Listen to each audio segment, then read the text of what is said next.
아이들은 처음 말을 배울 때 맘마라는 단어를 가장 먼저 익힙니다. 단순한 말이지만 이는 아이가 가진 모든 욕구를 담고 있습니다. 그러나 조금 더 성장하면 떼찌, 애비, 지지 같은 단어를 배우며 해로운 것과 위험한 것을 구분하게 됩니다. 만약 아이가 맘마만 알고 떼찌를 모른다면 그 아이는 위험 속에 방치되는 것과 같습니다. 무엇이든 욕구대로 삼키다가 사고를 당할 수도 있기 때문입니다. 이처럼 인간의 성장 과정은 단순한 욕구 충족을 넘어 이로운 것과 해로운 것을 분별하는 능력을 키우는 과정입니다. 그리고 궁극적으로는 마땅히 해야 할 일을 행하는 존재로 나아가야 합니다. 공자는 인이 없는 사람은 짐승과 다를 바 없다라고 하였고, 괴테는 인간으로 태어났으니 인간다워야 한다 라고 말하였습니다. 인간답게 살아가기 위해서는 마땅히 해야 할 일을 행할 줄 알아야 합니다. 예수님께서 이 땅에 계시는 동안 수많은 병자를 고치시고 배고픈 자를 먹이셨으며 풍랑을 잠잠케 하셨습니다. 사람들의 필요를 채우는 사역을 하셨지만 그분이 이 땅에 오신 궁극적인 목적은 욕구를 충족시키는 것이 아니었습니다. 예수님께서는 인간으로서 마땅히 해야 할 일을 행하며 하나님의 나라를 이루기 위해 오셨습니다. 그래서 십자가를 앞둔 마지막 순간에는 기적보다는 말씀을 강조하셨습니다. 자기를 부인하고 자기 십자가를 지고 나를 따르라. 오늘의 본문에서 유월절을 맞아 예루살렘에 모인 유대인들은 예수님께서 오실 것인지 궁금해하였습니다. 그러나 그들의 판단은 확고했습니다. 저가 명절에 오지 아니하겠느냐? 이는 헬라어 원문을 보면 절대 오지 않을 것이라는 강한 부정의 의미를 담고 있습니다. 왜냐하면 대제사장과 바리새인들이 예수님을 잡아 죽일 계획을 세웠기 때문입니다. 누구나 본능적으로 자신에게 해로운 길은 가지 않습니다.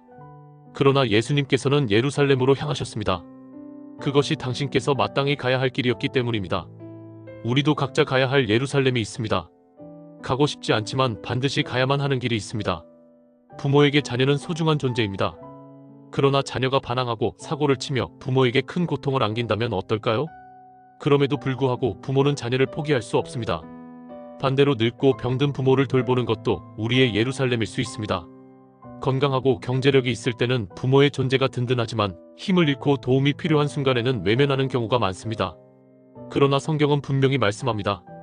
내 부모를 공경하라. 그리하면 내 하나님 여호와가 내게 준 땅에서 내 생명이 길리라. 출애굽기 20장 12절 말씀으로 십계명 속에 있습니다. 부모를 공경하는 일은 단순한 윤리적 행위가 아니라 하나님의 명령이며 축복의 길입니다.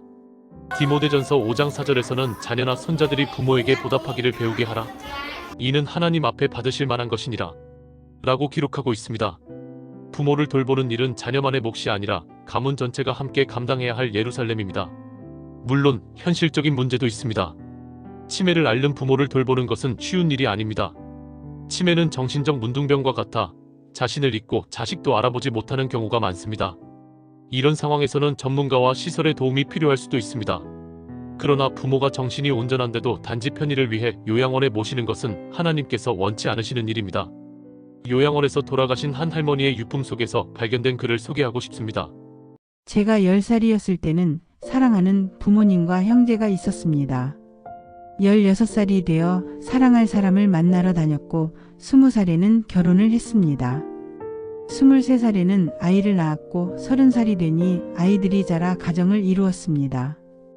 40이 되자 아이들이 떠났지만 남편이 있어 외롭지 않았습니다. 50이 되니 손주가 생겨 행복했습니다. 그러나 남편이 세상을 떠나고 나니 두려움이 밀려왔습니다. 이제 늙고 병든 저는 그저 짐이 되어버렸습니다. 사람들은 저를 투정 부리는 늙은이로만 봅니다. 부디 저를 자세히 봐주세요. 당신의 부모일 수도 있는 저를. 이 글은 우리에게 깊은 울림을 줍니다. 요양원에 부모를 모셨다 해도 매일 전화하고 자주 찾아뵙는다면 그것이 최선의 돌봄이 될 수도 있습니다. 그러나 부모를 요양원에 모셨다는 이유로 책임을 다했다고 생각하는 것은 부모를 방치하는 것과 다를 바 없습니다. 우리 모두는 언젠가 늙습니다. 지금은 젊고 건강하지만 세월은 어느새 우리를 노쇠하게 만들 것입니다. 그러므로 우리는 지금 우리의 부모를 어떻게 섬길 것인지 깊이 고민해야 합니다. 어떤 분들은 부모와 함께 살며 돌보고 어떤 분들은 가까운 곳에서 챙깁니다. 중요한 것은 우리의 예루살렘에서 도망치지 않는 것입니다. 예수님께서는 십자가의 길을 피할 수 있었음에도 불구하고 그것이 마땅히 해야 할 일이었기에 그 길을 걸으셨습니다.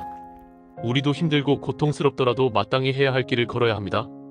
부모를 공경하는 일, 자녀를 책임지는 일, 배우자를 사랑하는 일, 사회에서 정의를 행하는 일이 모든 것이 우리가 가야 할 예루살렘입니다. 원하는 것만 하는 삶이 아니라 해야 할 일을 행하는 삶이야말로 진정한 그리스도인의 길입니다. 오늘 당신의 예루살렘은 어디입니까? 그 길을 미련 없이 걸어가시기를 축원합니다.